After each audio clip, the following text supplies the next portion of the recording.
Hello everyone, and welcome to another edition of All About the Cars of Gran Turismo 7. In this video, we're going to learn all about the 1997 Toyota Supra RZ. Now this car can be obtained in two different ways on this game. First, you can obtain it for free by completing menu book number 32 at the cafe. Or, if you'd rather buy it, you can get it here at the used car dealer for 180,400 credits. Now, if you're new to the game or you're not familiar with the used car dealer, the used car dealership rotates cars in and out of the dealership daily. So this car may or may not be available for you to purchase at the time that you watch this video, but it will eventually rotate back in to being available for purchase again in the future. So I'm going to click on this car and we'll start with looking at some of its specs.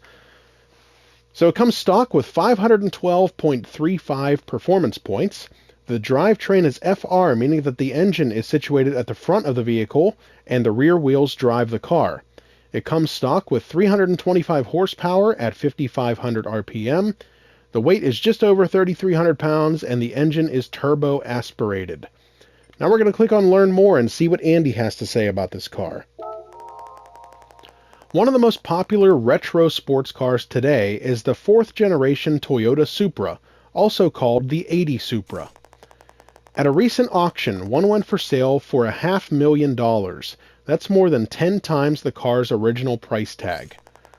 This car is all about performance, armed with the 2JZ GTE engine that's easy to tune for more power. That's everything we can learn about this car from the used car dealer. So we're going to back out to the main menu now. And I'm going to go to the garage where I'll get into this car and we'll learn some more.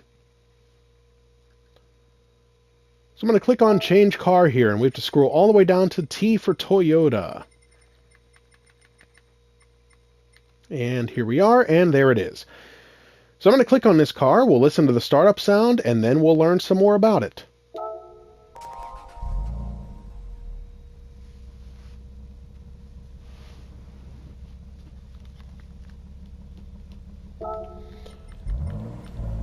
Alright, we're going to click on Car Collection, go to this vehicle, and we'll learn some more by reading this description.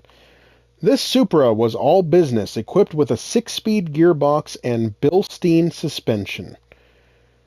Toyota took its flagship sports car, the Supra, in an entirely new direction when it introduced the second-generation variant in May of 1993. This was evident from the car's unique exterior styling that featured a long nose, large fixed rectangular headlights, and slim taillights on a round rear. It looked nothing at all like the previous model or anything else on the road for that matter. It sat 4.7 inches wider and 3.9 inches shorter. Inside the cockpit was a snug 2+2 layout with the dashboard wrapping around the front seat occupants.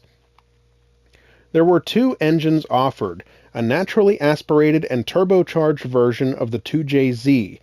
The base 3.0-liter DOHC inline-6 produced 221.9 horsepower, while the turbocharged one cranked out 276.1 horsepower. A race version of this engine is said to produce 394.5 horsepower to 493.1 horsepower, so it was far from reaching its potential in the Supra, though many aftermarket tuners managed to reach that figure and beyond. The engines came mated to a 5-speed manual, 4-speed automatic, or a new Getrag 6-speed manual gearbox. The Supra's suspension consisted of double wishbones at all four corners, tuned to provide maximum cornering prowess. Thus, ride quality was on the stiff side, but this FR front-engine rear-drive car possessed the best handling in its class. So some great information about this car from Gran Turismo. Now we're going to back out to the main menu again, and we're going to stop at the cafe, where we'll see if anybody's here to talk to us about this car. And we have two people, Stella and Kagarazaka. We're going to start with Stella. Oh, I've seen this car before in a Fast and Furious film. It's the Toyota Supra. As the ancestor of the GR Supra, it has a special place in Toyota's sports car history. And there's something really neat about its emblem, too. It was actually inspired by the art of Japanese calligraphy. Now we'll go to Kagarazaka and see what he has to say. In the 1980s, in the midst of a bubble economy, Japan became the biggest auto producer in the world.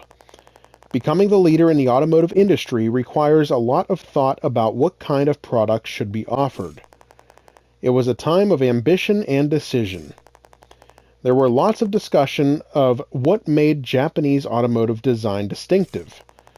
Japanese cars from around this time were embraced by people around the world.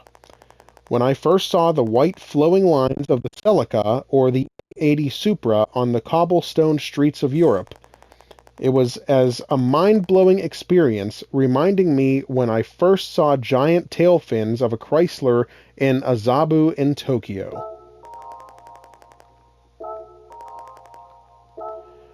Well, that's everything we can learn about this car on Gran Turismo 7, but we're going to make one last stop at the tuning shop where I'll show you everything that can be done to increase this car's performance and power. So I have not done anything to this car to increase its performance points, so it is still at the stock performance, but I will show you everything that can be done to it. So under the sports category here, everything can be added to the car. Under Club Sports, everything with the exception of high compression pistons are available to be purchased. Under Semi-Racing, everything with the exception of a supercharger is available for purchase. And under the Racing category, with the exception of the supercharger and the active LSD controller and torque vectoring center differential, everything else is available for purchase, including one of the items that is unique to a lot of cars on, well, not a lot. There's a very specific group of cars that can use weight reduction stage 4 on this game, so the Supra is unique in that it is available for this car. Alright, so lots that you can do to increase this car's performance and power. That's everything we can learn about this car on Gran Turismo 7. I hope you enjoyed the video, and I hope it helped you to determine whether or not you'd like to add this car to your collection. Stay tuned for more videos highlighting all of the cars of Gran Turismo 7. Don't forget to like and subscribe to our YouTube channel. Thanks for watching, and we'll see you next time.